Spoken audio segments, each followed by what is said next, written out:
നമസ്കാരം, മലയാളി വാർത്തയിലേക്ക് സ്വാഗതം. കന്യാകുമാരിയിൽ മുൻ പള്ളി കമ്മിറ്റി അംഗത്തെ പള്ളിമേടയിൽ വെച്ച് അടിച്ചുകൊന്നു. മയിലോട് സെന്റ് മൈക്കിൾസ് കത്തോലിക്ക ദേവാലയത്തിലാണ് കൊലപാതകം നടന്നത്. തമിഴ്നാട് ട്രാൻസ്പോർട്ട് കോർപ്പറേഷൻ ജീവനക്കാരനായ സേവ്യർ കുമാറിനെയാണ് അയൺ ബോക്സ് ഉപയോഗിച്ച് തലയ്ക്ക് അടിച്ച് കൊലപ്പെടുത്തിയത്. സംഭവത്തിൽ 2 വികാരികൾ ഉൾപ്പെടെ 15 പേർക്കെതിരെ കേസെടുത്തു. ശനിയാഴ്ച ഉച്ചയ്ക്ക് 2:30 സംഭവം. സേവ്യർ കുമാർ തമിഴ്നാട് ട്രാൻസ്പോർട്ടിൽ മെക്കാനിക്കായിരുന്നു. ഇയാൾ നാം തമിഴർ പാർട്ടിയുടെ തക്കല മണ്ഡലം പ്രസിഡന്റ് കൂടിയാണ്. ഭാര്യ ജെമിനി ഡയോസിസ് സ്കൂളിലെ അധ്യാപികയാണ്. പള്ളിയിലെ കണക്ക് വിവരങ്ങളിൽ തർക്കമുണ്ടായതിനെ തുടർന്ന് സേവ്യർ പള്ളി വികാരിയോട് ഇതേക്കുറിച്ച് ചോദിച്ചു. ഇതിന്റെ പ്രതികാരമായി ജെമിനിയെ സ്കൂളിൽ നിന്ന് പിരിച്ചുവിട്ട് സേവ്യറിനെ കുറിച്ച് വികാരി സമൂഹ മാധ്യമങ്ങളിൽ മോശമായി അഭിപ്രായം രേഖപ്പെടുത്തി. സേവ്യർ നേരിട്ടെത്തി മാപ്പെഴുതി നൽകിയാലേ സസ്പെൻഷൻ പിൻവലിക്കുകയുള്ളൂ എന്നായിരുന്നു പള്ളി വികാരി റോബിൻസണിന്റെ നിലപാട്. തുടർന്ന് ശനിയാഴ്ച സേവ്യറിനെ കുമ്പസാരിക്കാനായി പള്ളിയിൽ വരാനും വികാരി ആവശ്യപ്പെട്ടു.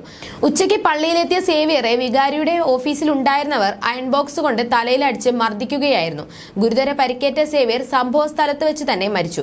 തുടർന്ന് പ്രതികൾ CCTV ഹാർഡ് ഡിസ്ക് കൈവശപ്പെടുത്തിയ ശേഷം രക്ഷപ്പെടുകയായിരുന്നു. സംഭവം അറിഞ്ഞ് സ്ഥലത്തെത്തിയ നാട്ടുകാർ മൃതദേഹം എടുക്കാൻ സമ്മതിക്കാതെ പോലീസിനെ തടഞ്ഞു.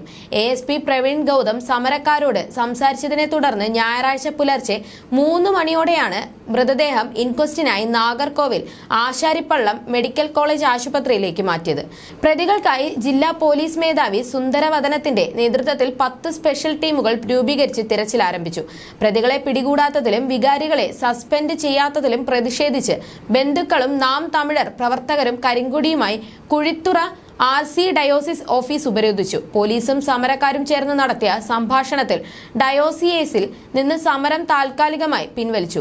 എന്നാൽ പ്രതികളെ പിടികൂടാതെ മൃതദേഹം കൈപ്പറ്റില്ലെന്ന് ബന്ധുക്കൾ അറിയിച്ചു. കഴിഞ്ഞയാഴ്ച രമേശ് ബാബു സേവ്യർ കുമാറിനെ മൊബൈൽ ഫോണിൽ അധിക്ഷേപിക്കുകയും കൊല്ലുമെന്ന് ഭീഷണിപ്പെടുത്തുകയും ചെയ്തിരുന്നു.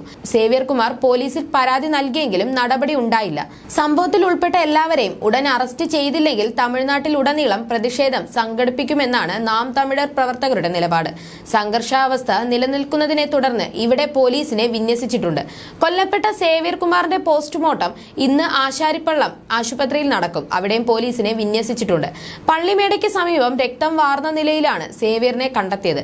വികാരിയുടെ ഓഫീസിനുള്ളിൽ സാധനങ്ങൾ ചിതറിക്കിടക്കുന്നതിനാൽ ഇരുഭാഗത്തു നിന്നുണ്ടായ ചർച്ച സംഘർഷത്തിൽ എത്തുകയും ഇതേ തുടർന്ന് മർദ്ദിക്കുകയും അയൺ ബോക്സ് ഉപയോഗിച്ച് തലയ്ക്കടിച്ച് വീഴ്ത്തി മരണം ഉറപ്പാക്കുകയും ചെയ്തതായി പോലീസ് പറയുന്നു.